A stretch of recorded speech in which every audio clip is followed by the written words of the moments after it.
2 മാസത്തിനിടെ ആനക്കലിയിൽ പൊലിഞ്ഞത് 4 ജീവനുകൾ. കടുത്ത വേനലിൽ കാട്ടാനക്കൂട്ടം കാടിറങ്ങുമ്പോൾ ഇടുക്കിയിൽ പെയ്തിറങ്ങുന്നത് കണ്ണീരിന്റെ വേനൽ മഴയാണ്. അടുത്ത ഇര ആരെന്ന ആശങ്കയിലാണ് വനമേഖലയുടെ അതിരു പങ്കിടുന്ന ഗ്രാമങ്ങളിലെ ജനജീവിതം. പതിവ് പോലെ തോട്ടത്തിൽ ജോലിക്ക് പോകുന്നതിനിടയിലായിരുന്നു പന്നിയാർ സ്വദേശിനെ പരിമളത്തെ കാട്ടാൻ ആക്രമിച്ചത്. സ്വന്തം കൃഷിയിടത്തിൽ കൊച്ചുമകനുമൊപ്പം ജോലി ചെയ്യുന്നതിനിടെയായിരുന്നു ബേൽറാം സ്വദേശി സൗന്ദർരാജന് നേരെ ആക്രമണമുണ്ടായത്. കോയമ്പത്തൂരിൽ നിന്നും മൂന്നാറിൽ വിവാഹ ചടങ്ങിനെത്തിയ പാൽരാജും ആനക്കലിക്ക് ഇരയായി. ഒടുവിൽ ഓട്ടോ ഡ്രൈവർ മണിയും. ആനയുടെ ആക്രമണത്തിൽ നിന്നും അത്ഭുതകരമായി രക്ഷപ്പെട്ടവരും നിരവധിയാണ്. ഏതാനും മാസങ്ങളായി വനാതിർത്തിയോട് ചേർന്നുള്ള ഗ്രാമങ്ങളിൽ കാട്ടാനക്കൂട്ടങ്ങൾ പതിവ് സാന്നിധ്യമാണ്. പടയപ്പ റോഡിൽ മിക്കപ്പോഴുമുണ്ട്. വാഹനങ്ങൾ തടയുന്നത് പതിവ് കാഴ്ചയുമാണ്. ബേൽറാമിലും സിംഗുകണ്ടത്തും തമ്പടിച്ചിരിക്കുകയാണ് ചക്കക്കൊമ്പനും മൊട്ടപാലിനും.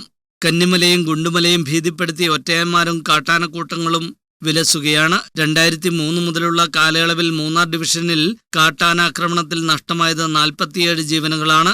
ഏതാനും വർഷങ്ങളായി ആനയുടെ ആക്രമണം മുൻകാലത്തേക്കാൾ 10 മടങ്ങ് വർദ്ധിച്ചു. 6 കോടി രൂപകൾ അനുവദിക്കുന്നുണ്ട് ഫണ്ടിന്.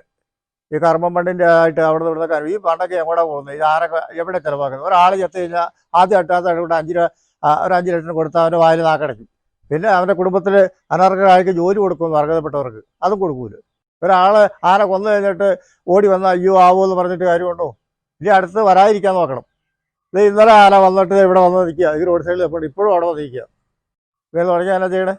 അവിടെ എത്തനല്ല യൂക്കാലി പ്ലാന്റ് സിസ്റ്റം പോലെ നല്ല ഒരു കൃഷിയില്ലാത്ത സ്ഥലം നിൽപ്പുണ്ട്. ആന അവിടെ കൊണ്ട് നിർത്തി സംരക്ഷിക്കാമെന്നാലേ. ആനയ്ക്ക് താമസിക്കാൻ സ്ഥലമില്ലാഴിയൊന്നുമില്ല. ഞങ്ങളൊക്കെ 50-70 വർഷം മുമ്പ് ഇവിടെ വന്ന ആൾക്കാരാണ്. ഞങ്ങളുടെ വല്യാപ്പൻ്റെ കാലത്തൊക്കെ വന്ന ആൾക്കാരാണ്. ഞങ്ങളോട് ഇന്നപ്പോൾ ഇറങ്ങി തരാൻ പറഞ്ഞ് ഞങ്ങൾ എങ്ങോട്ട് പോകും? അവർ പറഞ്ഞാൽ ആന സംരക്ഷിക്കണം, ഇവിടെ ആന പാർക്ക് ഉണ്ടാക്കണം എന്നൊക്കെ പറയും. നടക്കുന്ന നടപടിയുള്ള കേസാണോ? ഓരോ തവണയും കാട്ടാനക്കൂട്ടങ്ങൾ ഇറങ്ങുമ്പോൾ ലക്ഷക്കണക്കിന് രൂപയുടെ കൃഷിനാശവും ഉണ്ടാകും. മാട്ടുപ്പെട്ടിയിലടക്കം വ്യാപാര സ്ഥാപനങ്ങൾക്കും ചിന്നക്കനാൽ 301 കോളനിയിൽ ഉൾപ്പെടെ വീടുകൾക്കും ഉണ്ടാക്കുന്ന നഷ്ടങ്ങൾക്കും കണക്കില്ല. വനമേഖലയിൽ തീറ്റ ഇല്ലാതായതോടെയാണ് ആനകൾ കാടുവിട്ട് ജനവാസ തോട്ടമേഖലകളിൽ തമ്പടിക്കുന്നതെന്നാണ് നാട്ടുകാരുടെ ആരോപണം. കാടും നാടും വേർതിരിച്ച് ട്രഞ്ചും ഫെൻസിംഗും അടക്കമുള്ള സുരക്ഷാ നടപടികൾ സ്വീകരിച്ചില്ലെങ്കിൽ ആനക്കലിയുടെ കഥകൾ തുടർന്നുകൊണ്ടേയിരിക്കും. ജോജി ജോൺ, ന്യൂസ് ബ്യൂറോ, രാജകുമാരി.